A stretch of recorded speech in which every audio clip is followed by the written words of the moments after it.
Resilience. Resilience is technically the definition, this first line. Definition of resilience is the ability to mentally or emotionally cope with a crisis or return to a pre-crisis status quickly. So if something happens, you're surprised or you're shocked or you have a very strong emotional reaction to something, how do you recover from that? That is the proper definition of resilience. And I think a lot of us widen that definition quite a bit to think about a little more about like endurance. How do we have the resilience to stay, not just recover, but to stay? So I will admit that I'm going to be mixing these a little bit because it's the same part of the brain that gives us both functions. So I really like the second definition. Resilience exists when the person uses mental processes and behaviors in promoting personal assets and protecting self from potential negative effects of stressors. So that's what we'll be playing with. Right, ready for some emotional brain. This is the limbic system. Your emotional brain is the limbic system. I talked about this on the last webinar, but I'm not going to assume that you've heard that, so you might be hearing it again. Imagine you have a fist-sized chunk of subsystems in the middle of your brain that are on all the time, working very hard to keep you alive and to keep you safe and to make sure you don't do anything silly or anything that will endanger your safety or security. Now, this part of the brain is social in nature. So there's a more core part of your brain that will run and tell you to run and hide and freak out, perhaps if there's a lion or tiger or bear chasing you. That's more of the physical side that keeps you safe. But our social brain is keeping us safe in the sense that we are social animals and we need to be a part of something. We need to belong if we're going to survive. And this limbic system is keeping track of all those social ways that we need to keep in check in order to survive. So belonging is a big one. I'm not going to be going into a lot of those details today about what are the different things it's paying attention to. But just so you know, belonging is one. Autonomy, certainty, those are things that the emotional brain is tracking and paying attention to all the time. And when it feels like something is uncertain, or it feels like you might be kicked out of your community, or it feels like you're being restricted, it will have a stress reaction. So just know that this emotional brain is creating stress reactions out of a lot of different things.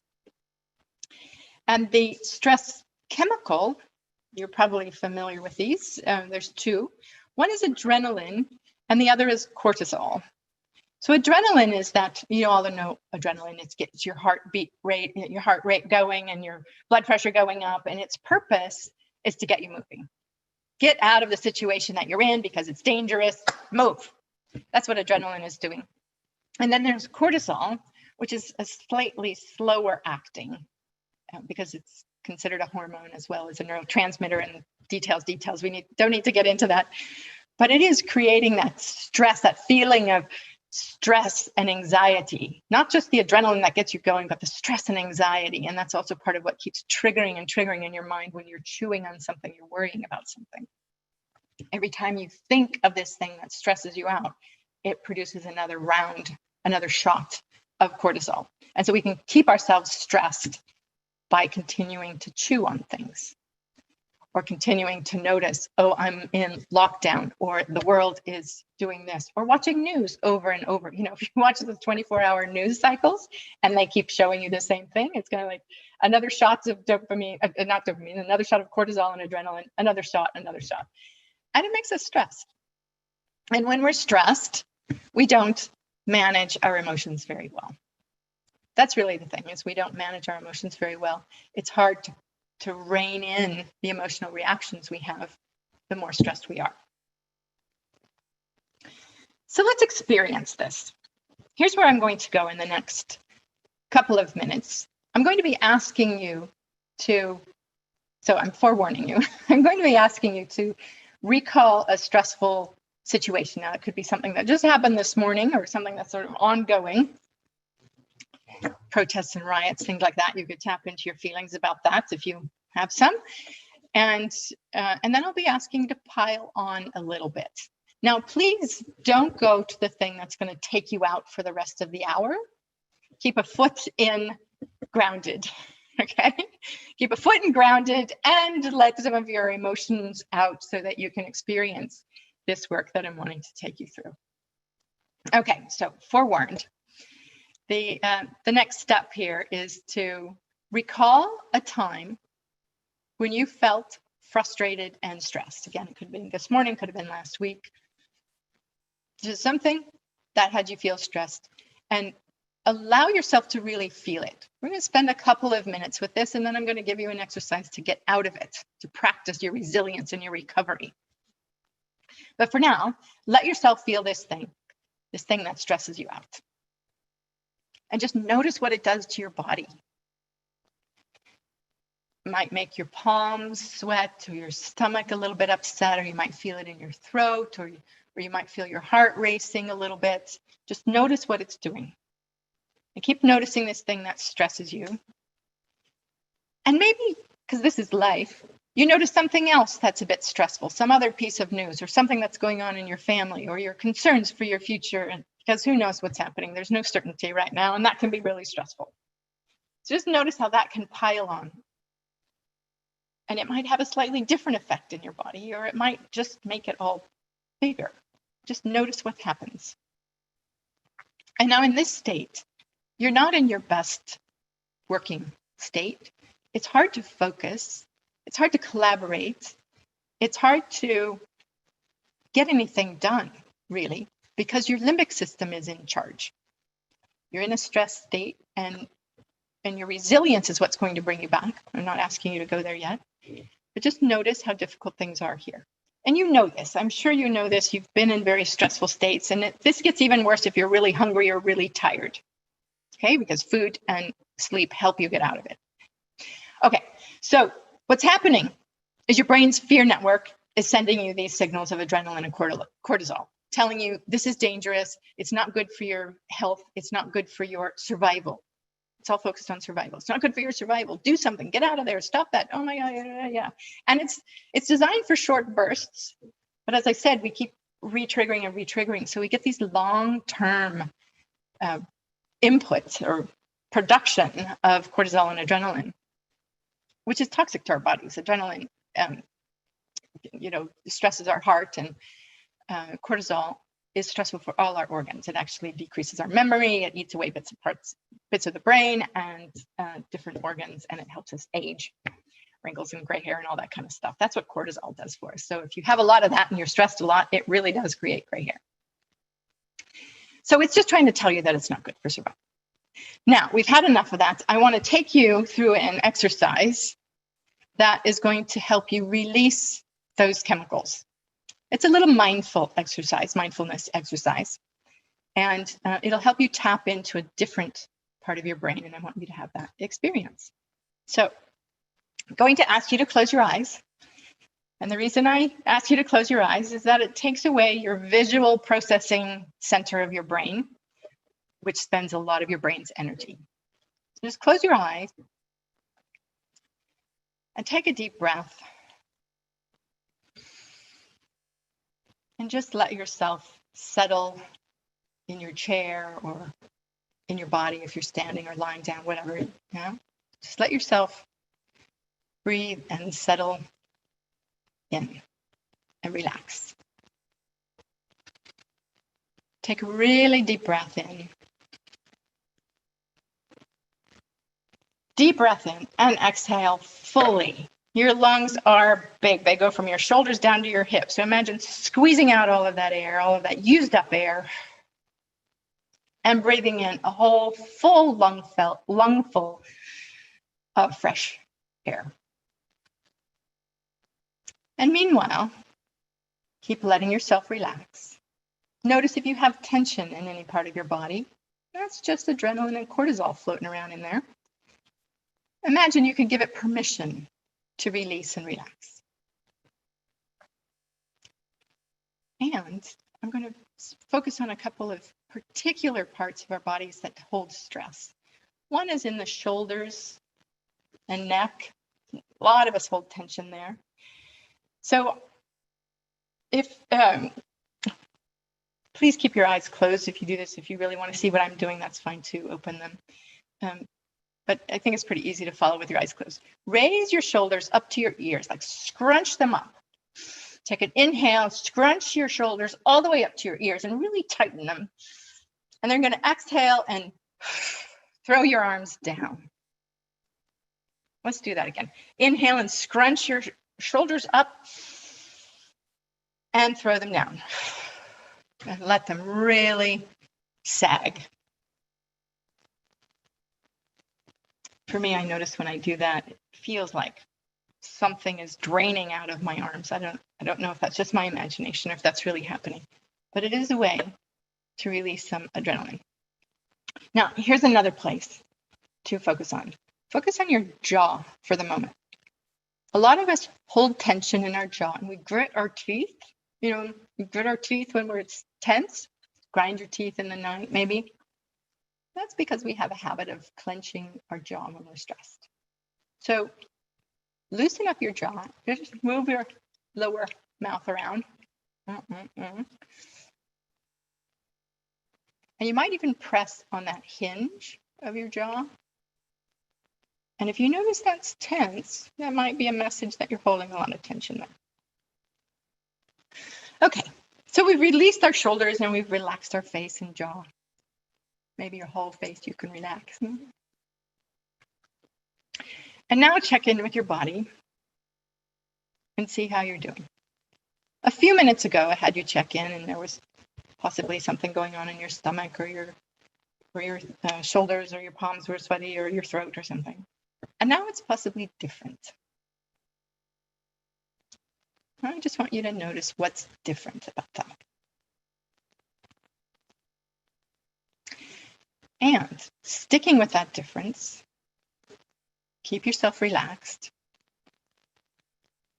Promise yourself you keep your shoulders down and your jaw loose, no clenching your teeth. I want you to just think back to those things, those events. Just pick one of those events that really stressed you out. But don't let your body get stressed out about it. And just notice what's going on over there. With the part of your brain that gets engaged when you're more mindful, you can see different things. So when you look at that event, you might notice a little less emotion that you have. You might notice you have a different perspective.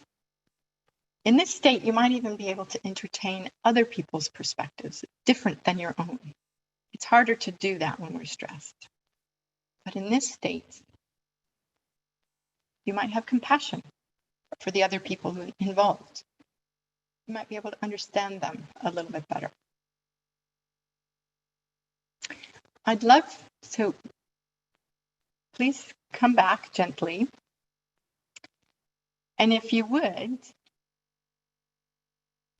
let me know, let all of us know in the chat box what kind of difference you experience. You don't have to write a whole thing, but maybe we're from stress to not caring, or stress to new perspectives, or tense chest to open mind, something like that. Just let's see what we come back to. So compassion for self, feels more manageable, objectivity, less reactive,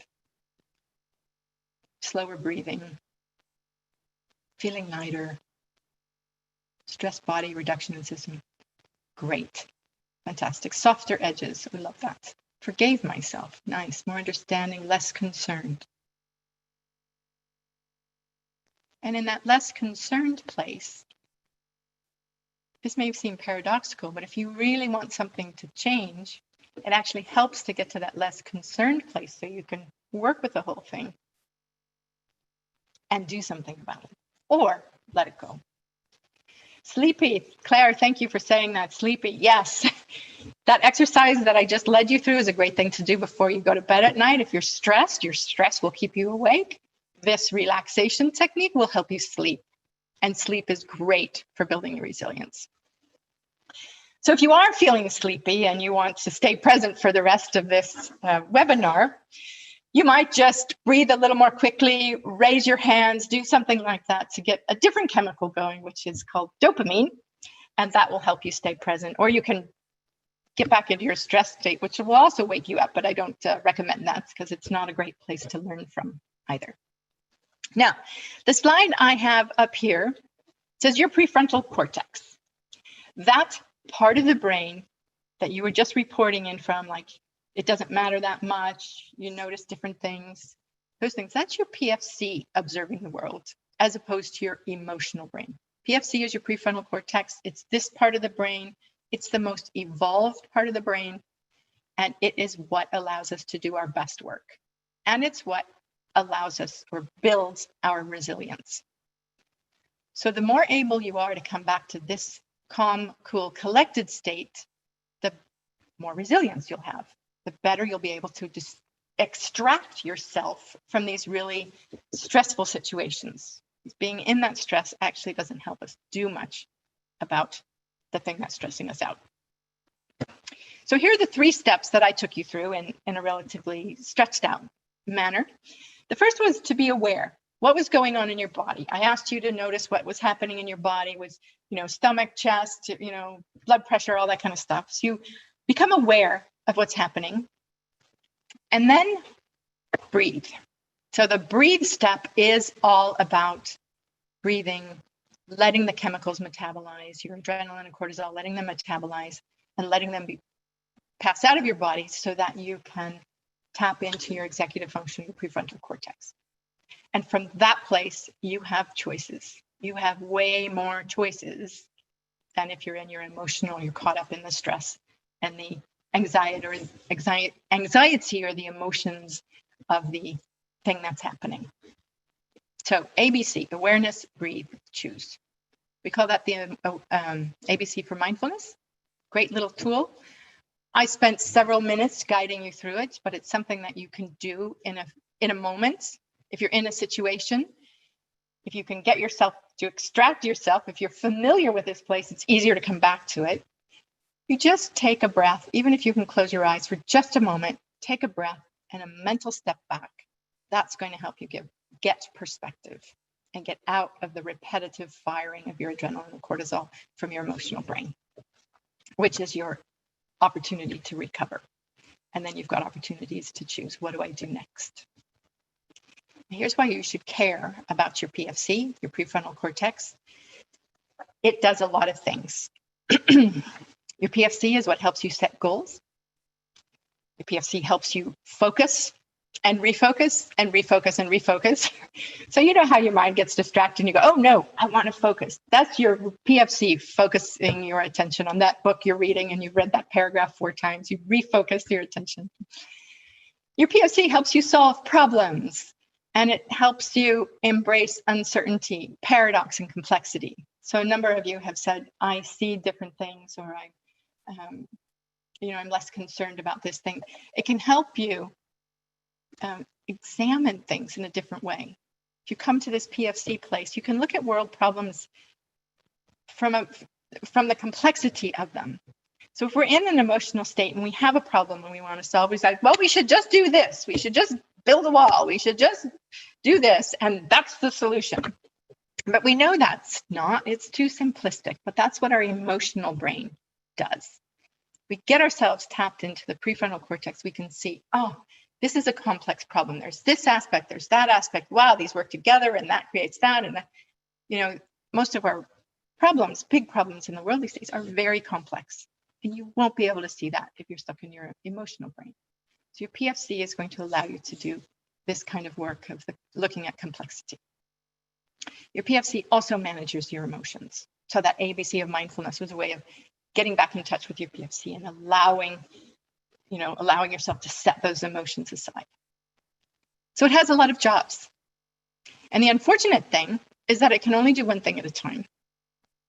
And it's not very strong. So if you meditate or you practice mindfulness, you will notice you've built some capacity to get yourself back into the calm, cool, collected state. And there's lots of science around that. There's lots of neuroscience studies that have shown that people who meditate, they spend 10 minutes a day in mindfulness. After about 5 weeks, there is a notable difference in the physical capacity of the prefrontal cortex. They actually have more neurons in their PFC, which means they can focus better. They can do all of these things on this page better. So mindfulness is a great thing to do. We probably all know that, but this is why mindfulness is a really great thing, because it gives you more mental capacity and more resilience. And that's why you just had a little experience of how that happens. So it gets tired easily. If we want resilience, we need our PFCs strong. We need to do some mindfulness perhaps, but there's a lot of other things that we can do that help build your PFC capacity and help you build resilience. So ABC of mindfulness that I just talked to you about, any kind of mindfulness, any kind of meditation, which can include trance dance and running and any kind of thing that gets you in a mindful state. Sitting by water, reading something that calms you down, any of those mindful techniques. There's lots of them. Exercise. Exercise helps you burn off adrenaline and helps you release a lot of those chemicals. Eating well. So sugar is not helping us. Alcohol doesn't help us. Too much caffeine doesn't help us. A little bit actually is pretty good. So eating well, noticing what you eat, notice what helps give you energy and what takes your energy. I was just talking with somebody the other day who's doing intermittent fasting, and she talked about how much more energy she had. I'm determined to try this. I haven't done it myself, but there's different things that help us focus. So just notice what kind of foods help you focus and which ones, distract you. Now, sleep.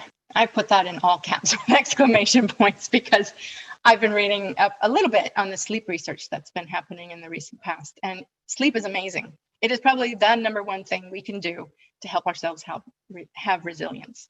Getting enough sleep, 7, 8, 9 hours, whatever it is that works for your body. It not only helps your body recover from whatever physical stressors you had in the day, and sleep helps you have immunity also, which is an important thing these days. And it helps your brain settle itself. Your brain is really busy during the night and has a lot of things to do. If you interrupt it, it's not going to be its best self. So you're not going to be your best self. So get as sleep. Number one thing, get as much sleep as you can. And of course, stress steals our sleep. So there's this downward spiral we can get into. We get a little stressed, we go to bed, we can't sleep, and then we're awake, and then we're not replenishing the brain. And the next day we have less capacity to work with our day and deal with all the emotional stresses of the day. We need more sleep, but we're more stressed, so we get less sleep. So it's a really important cycle to break if you're getting into that cycle. Find ways to get yourself to sleep. There's a lot in the sleep research about cool rooms and dark rooms and all of that, and not drinking caffeine late in the day or alcohol. And alcohol actually destroys our sleep as opposed to supports it, which we often think it does. Practicing gratitude and positivity is another thing you can do to help strengthen the positivity side of your brain. It helps you see things in a positive way and gets you out of the negative cycles of this emotional brain. By the way, your emotional brain isn't all negative. I've just focused on that because that's what creates stress. There's also the dopamine side of your emotional brain, which brings happiness and joy and positivity, and gratitude and positivity can help you tap into that. Multitasking. I want to talk about multitasking for a moment because a lot of us are doing a lot of different things. I notice I'm here, I've got 3 screens and I'm going from here to there to there. And we think we can multitask, but we really don't multitask. We are task switching. So at the moment I'm looking straight at this screen. If I look over here, I'm actually going to be a little distracted. This isn't my email. These are questions that come up on the chat. Over here is my slides. It's just the brain takes a little bit of energy every time you switch direction. If you were to look at your phone at the moment, you just take a look at your phone, that switches your brain. And it takes a moment, it takes a bit of energy. If you are doing that all day long, you will be inefficient and you will get more stressed. So one of the things you can do to reduce stress is reduce your multitasking. Focus on a project. Take 30 minutes, 20 minutes, whatever it is. I'm going to focus on this one thing. You are likely to get way more done in the same amount of time than if you go back and forth and back and forth. Okay, so I'm sure you have other ways, if you want to add in the chat box, actually other things that you know help you stay calm, cool, collected, would be great to have them shared here, share with each other. I'm also going to put you in breakout rooms. Actually, Froda's going to put you in breakout rooms in a moment, and you'll have a chance to have a discussion with a few other colleagues here about different things you can do. It's really great to talk through them. Dancing to loud music, journaling, these are great suggestions. Spending time in nature, looking at horizons, it's great. Gardening, yes, I love spending time with my plants. It's very calming. Going for a walk in nature, these are beautiful. And if you can do them in the middle of the day, or that you can start your day that way or end your day that way, I guess they're good anytime, aren't they? These are great things to do. Art, yes, thank you, Claire. I hadn't, painting by numbers, coloring, getting these little mandalas that you can color in. Any kind of artwork, and something that you can focus on that's fun. Laughter, comedy, spending time with people you love. As long as we're having a good time together, that will bring you joy and have your brain calm down. Yeah, looking at your sleeping dog, spending time with pets. These are all really great examples. Slow walking, beautiful. So I'll be putting you, or as I said, Frodo will be putting you in a breakout room. And here's the point of this. The question is, how will you take care of your brain? That's the question. How will you take care of your brain so you can reduce stress, increase your mental capacity, and improve resilience? Because all of those things come together when you take care of your prefrontal cortex. You walk, you do all those things. And limiting your access to news and dramatic people, by the way, are other things you can do. Limit how much news, negative news that you digest, absorb in a day. Limiting the amount of time you spend with people and drama and, the angst we have about things. That should also be on the list. So how will you take care of your brain so you can reduce stress, increase your mental capacity, and improve resilience? All for the sake of you enjoying life more, being able to work on the things that are actually tough in the world. That's personal preference. I think that's a great thing. I think we all need to contribute to that, but that's my personal opinion. But you'll be able to do it better if you have this mental capacity and your PFC being really strong. We're going to take 10 minutes in the breakout rooms. You'll be in a room with about 4 people. So if you have any questions, keep track of them and bring them back with you at the end when you come back. And what else do I want to say? Yeah, if you end up in a room and nobody's there, you have the option to come back to this main room. Lori? Yes? Just make sure that everybody has turned on their camera and unmuted themselves when they go to the breakout rooms. Otherwise, thank you. Yes, when you go to your breakout room, make sure you have your camera on and unmute yourself. Frodo's giving you permission to unmute yourself so that you can talk to the other people in the room and you can see them. All right. Off you go to your rooms. You'll automatically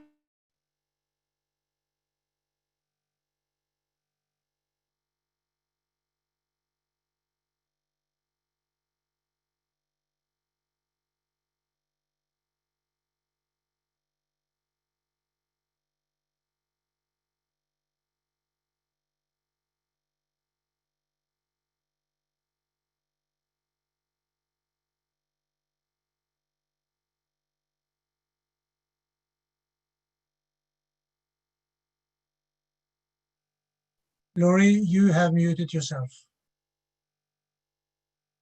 I've muted myself. Sorry about that. I just noticed there were a couple of people that were here. So we're live streaming still on YouTube, and it looks like everybody's in a room, yeah? Except for Marasa. Marasa, can you hear me?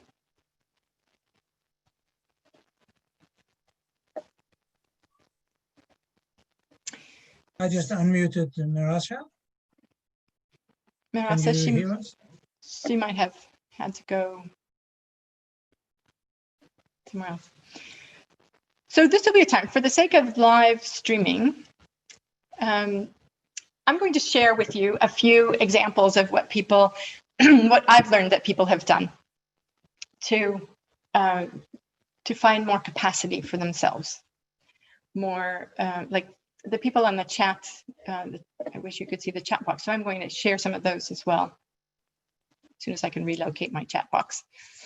But I've learned from people that I've done trainings with around resilience. I've also stopped sharing, right? Sorry. Yeah. So I've had different people, different clients, individual clients or participants in different courses come up with some really great ideas. So similar to what's in our chat box about taking the dog for a walk, coloring and doing artwork, going out for a run is a really classic one. Getting some exercise, going to the gym, back when we were going to gyms when they were open, and finding time to really work through that adrenaline that's in our bodies. That can be a really, really important thing. Like, what is it that you do that helps you get that out? And it might just be having, some punching pillows for a moment, as long as you are not continuing to bring about those reactive emotions, so you're not continuing to, I notice people are coming. So if you're in this room, feel free to stay here and we can have a conversation. Rasha, I see you here. Are you here? Can you turn on your... Hi there, can you unmute?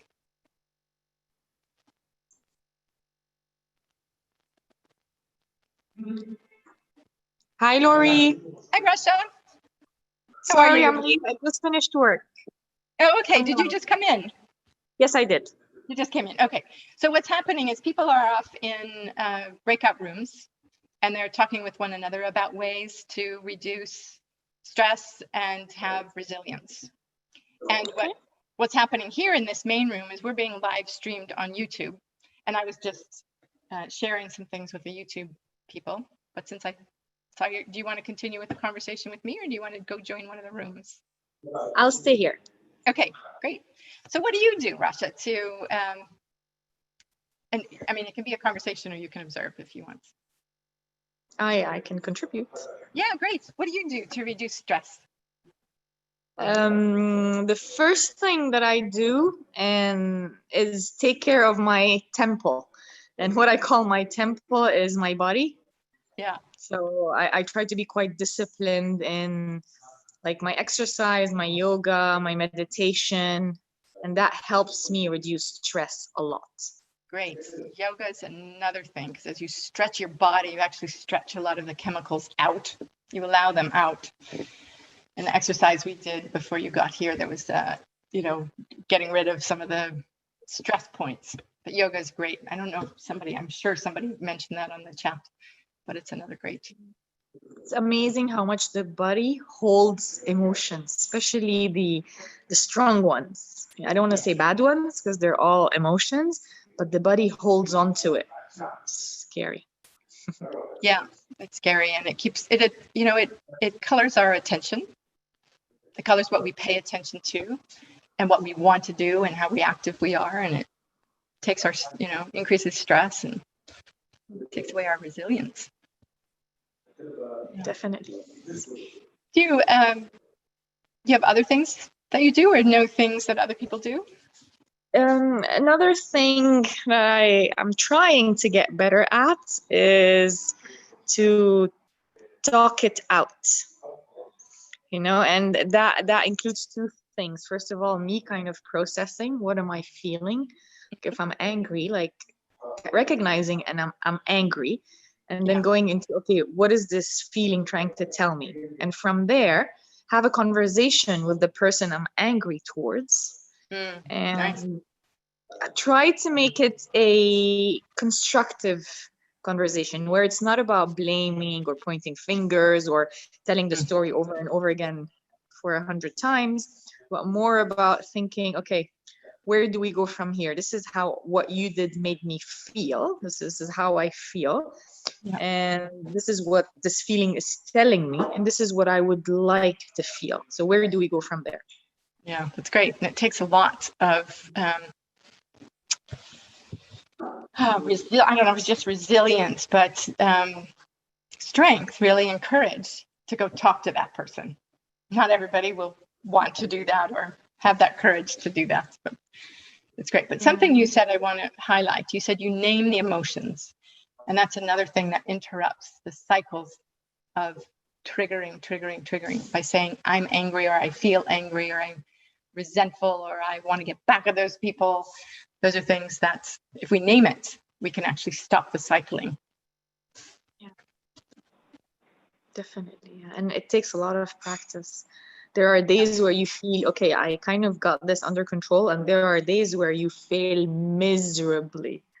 Yeah. And you just have to laugh at yourself and try again. Yes. If only we were all so great at just laughing at ourselves when we're in these silly states, these very human states that we have. Exactly. Yeah. What do you do, Lori, to manage stress and anxiety? I'm these days I'm exercising, and I've been loving this exercise routine. Just every day there's exercise, and I notice I feel great after it. It's been mostly a lifelong thing, and I say mostly because I grew up, for the first 35 years of my life, 35, 40 years of my life, exercise was a primary part of my life. But for the last 10, 20 years, it's been less. It's just been harder to organize. But since lockdown in the last 4 months, Frode and I have been, just exercising every day, 6 o'clock. It's become a habit, and it's really great. But also getting myself in a calm state. Sometimes reading. If I'm really stressed, I can't read. But going for a walk, getting out, a little bit of meditation, and just sitting. But there's also that thing about writing or talking to people, writing it out, talking to people, talking to someone else. I can't talk to some of the people who upset me most in the world at the moment. Can't talk to them, big figures personally, but certainly talking with others about it. But, and also thinking, what's the bigger picture here? And if I force myself into the bigger picture, it forces me out of the limited thinking of, I just hate this. I just, that frustrated place. You know what? As you're talking, something that comes to me, and I don't know if we still have time or we have to stop. A couple more minutes, yeah. Yeah. So what comes to me is realizing that when the state of whenever the emotion takes over, it kind of puts me in a state, and catching that helps me say, okay, this is where I am, and that's where I need to do something. Like I noticed my head being completely clouded. So like even the easy tasks become hard. And that feeling of where do I start? And the last one is the negative stories. Everything turns bad, and it's amplified, and it's like a disaster situation all across. And that's when I'm thinking, okay, I am stressed here. That's a sign for me. Yeah. Sometimes we don't notice it. Yeah, we do. Yeah. So Wafa, hello, I see you. And Jenilyn, I see you too. Hi. Hi there. How are you doing? Great, thank you. I'm sorry, I'm in and out because the connection is not stable, so I'll keep myself muted. Okay. People are off in breakout rooms. I don't know if you were here before we went into breakout rooms, but they're in breakout rooms and they'll be coming back in a couple of minutes. Oh, no, I wasn't. Yeah, I think maybe I got disconnected during this phase. Thanks, Lori. Yeah, okay.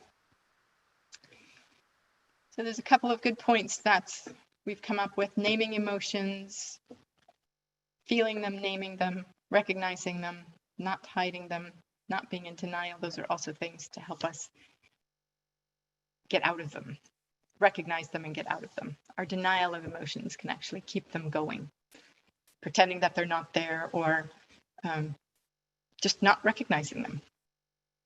And we need to get to that point where we notice what is the emotion that's going on, and that's that awareness state of the ABC model. Oh, something's happening. I'm feeling something. What is that? My chest or my throat is getting tight. And that means something's happening.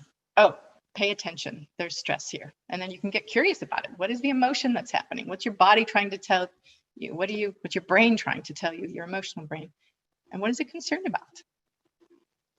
It actually can be a lot of information and wisdom in that, because it remembers what's happened in the past. Okay, on Zoom, we're coming back from breakout rooms.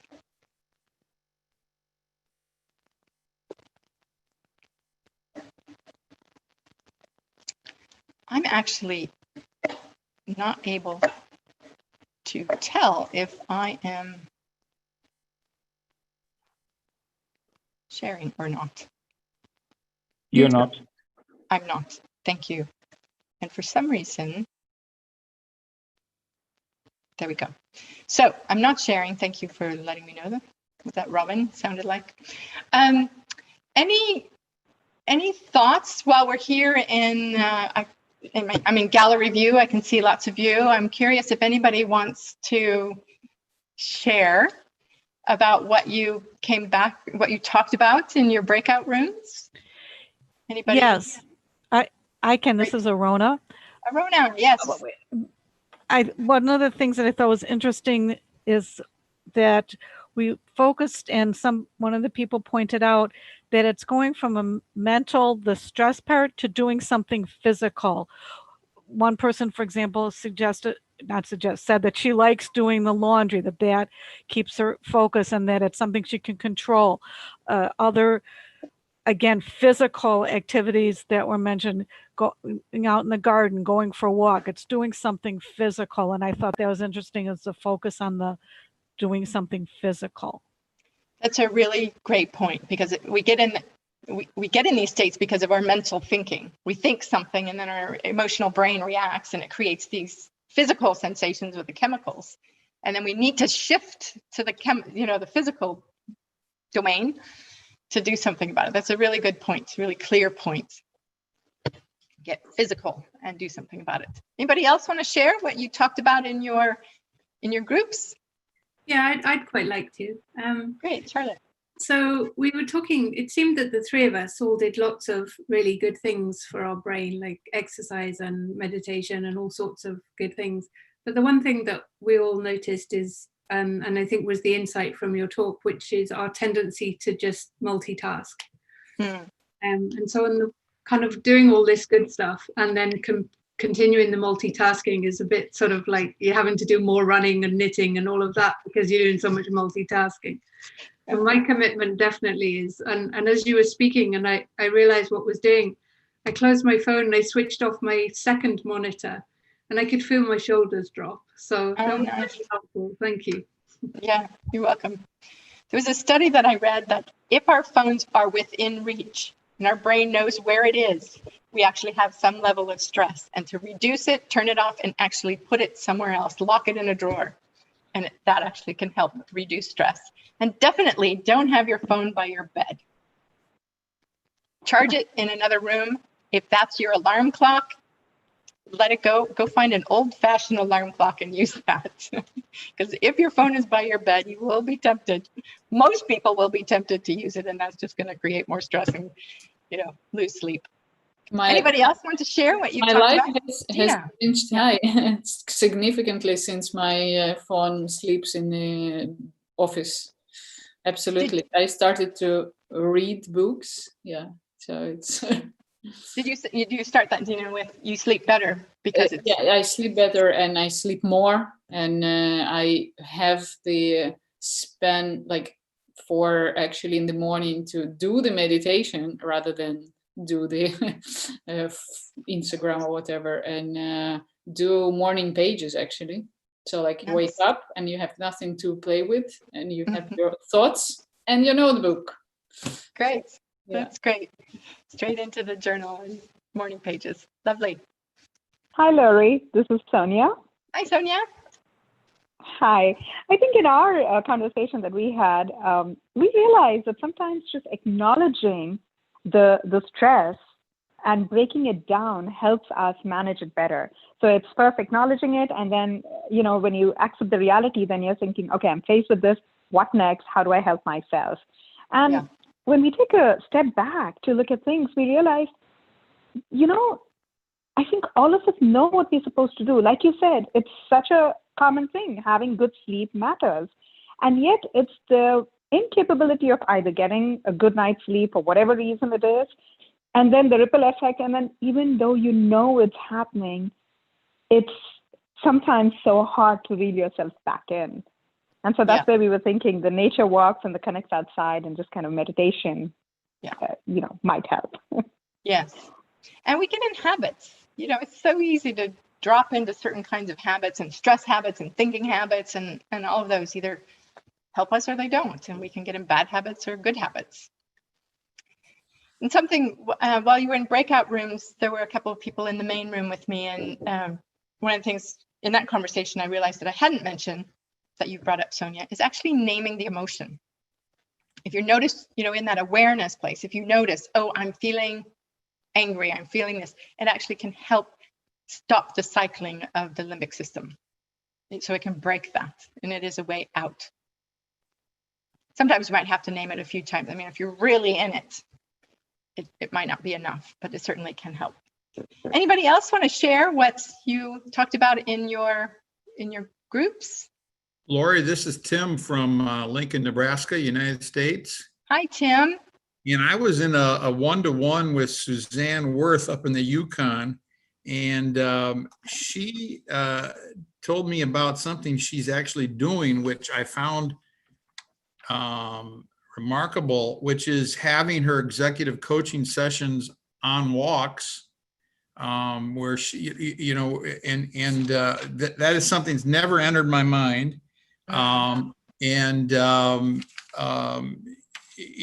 You're outside, number one, so that's good. Yeah. You're moving, and the experience. I really like this. You're walking forward, and it's a symbol for moving forward with your life or moving forward with whatever it is you're doing. Nice. And then also because of the environment,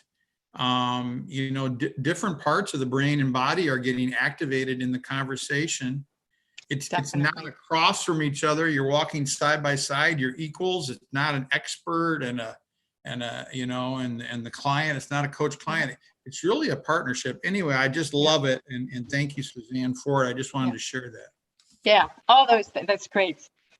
Highly recommend that too. And another thing that happens when you walk side by side is we tend to get in step with one another when we walk together. And when you're in step with each other, you also start breathing similarly. It just happens. It's just the way we sync up. And as you do that, it really helps you get in sync with the person you're walking with, whether it's a coach or client or friend, which is another really cool thing about walking together. Thanks for bringing that up. So a lot of you I know are coaches, and there's the question of what is the state your client is in when you're talking with them. So if you can go out and walking and you can get them tapped, that's a great way to get them tapped into their PFC, their prefrontal cortex, because you kind of want them to be in that more broad thinking place rather than a stressed out limbic system. So something to think about. That's why some coaches at the beginning will do a breathing exercise with clients. Some people think that's really weird, but if you want to have your client, you can help them understand what's the difference between a rush. If they rush to the session, they're more likely to be in this rushed state, which is going to be a little more emotional. And if you can slow them down and have them breathe a little bit, they'll have a broader perspective, and they'll have different answers to your questions in those two different states. So if you can go for a walk, great. And if you can breathe, that's also helpful. Great. Thank you, everyone, for sharing. I would like to share with you the last part of this presentation, which is a little bit about our program that I really want to let you know about. I am very excited about this program. I've just been thinking about it. I've co-created a couple of different programs in my life that people have liked a lot. And that sounded really arrogant, sorry. But this is one of my, I'm really proud of this program. So I'm really wanting to share it with you. we have been creating for the last couple of years, we've been putting our neuroscience-based leadership work online. And boy, are we lucky, because it is the time for virtual trainings and blended trainings. Now, we don't believe 100%, we don't believe that 100% virtual trainings work like on your own. Oh, I'm going to go, have my own timing and go log in every day to or once a week, whatever, to an online training. It doesn't work. So we're combining the best of what we know about how the brain learns. Online, accessible learning elements, and actually, I'm going to come back to the structure, but I want to tell you about the content first. So this program we have a series of programs, rewiring your brain. It's all about rewire your brain, and the starting point is called Rewired to Relate. And Rewired to Relate is about managing your emotional brain so you can work well with others. Because if you're stressed or you're emotional, it doesn't work so well. So what we've been working with today in this tap back into your PFC, that is an essential step if you want to collaborate well. So we call this brain training for working well with others, because it is about giving lots of tips and understanding about what happens in our brains when we're working together. We are amazing at collaborating together, and we create so much great stuff together. But we also have this side of ourselves that's really competitive and petty and destructive, and we get competitive with one another, and then we get angry, and this stuff happens. It is normal. No matter how enlightened you are, it is likely that there will be some kind of thing that gets between people, and if they don't recognize it together, it can just spiral out of control. So this program, this starting point program that we have, is about managing the emotional brain and reactions, similar to what we talked about today. That ABC model is in here. It's about increasing the capacity of your prefrontal cortex. So you have resilience, you can manage stress, and you can embrace uncertainty and complexity. We talked about that a little bit, but imagine that you're working with a team and you're working on a project. If all of you are able to see the bigger picture, that's going to be helpful for your work together. So in general, it helps you work better with others. And now the structure of this, we've been evolving this program for a couple of years. First, it was just a whole bunch of material and videos online, but it was too much.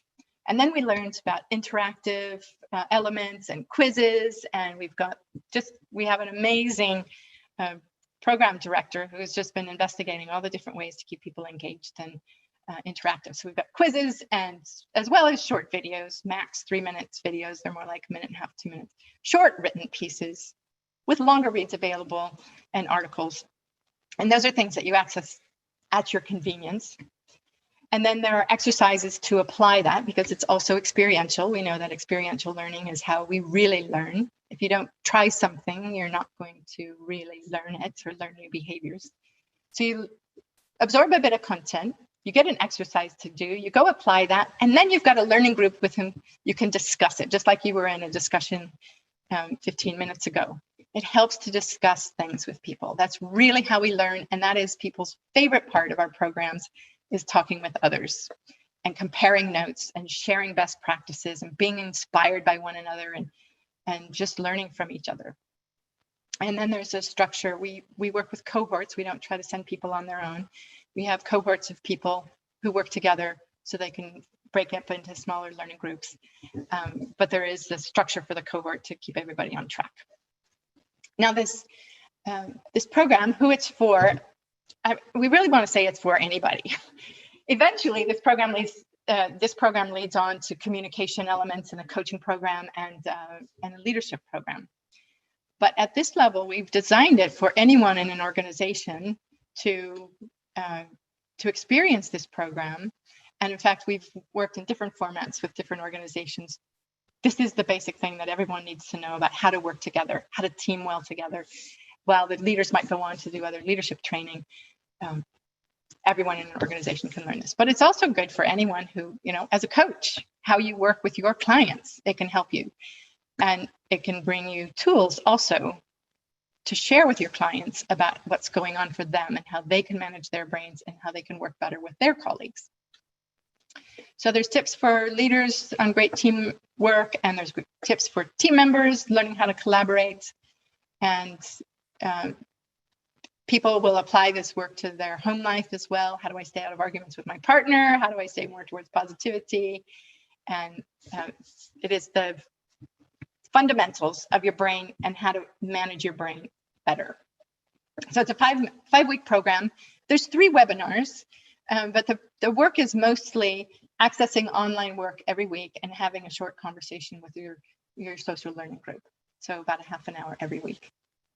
So if you're interested in that, you can let us know. You can see our website, schultzvenson.com. Frode is putting in the chat box. There's the MailChimp Schultzvenson link. You can take that link with you and check out the program if you're interested, and happy to entertain any questions about it. And that was a question, what is the max number of learners in a cohort? We are going to do cohorts of 20, and the learning groups will be about 4 people.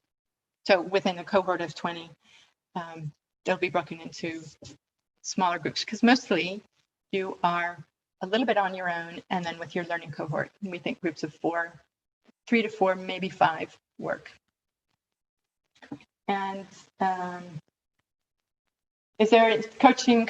There is crossover with Coaches Going Corporate. Coaches Going Corporate is another program that I've designed that's specifically for coaches and how to integrate a bit of neuroscience into coaching. There's a tiny bit of crossover in the Coaches Going Corporate program. I presented the Be Safe and Certain model, which I also had at the last webinar. So it'll be a little familiar. Mostly, I think it would be a good review, but it's a slightly different application. So really learning not just how to work with clients, but how to just be a great team player anywhere you go. Any other questions? Any other comments, questions? Got a couple minutes left in our webinar. Happy to hear questions from you or comments. And I will, let's see, I'm going to stop sharing and just open up to gallery view on my screen. If anybody wants to have any comments or questions, happy to hear them verbally as well as in the chat box. Showing the, sorry, show the last slide again. Somebody asked to see the last slide again. Let me go back there. This one, 5-week program.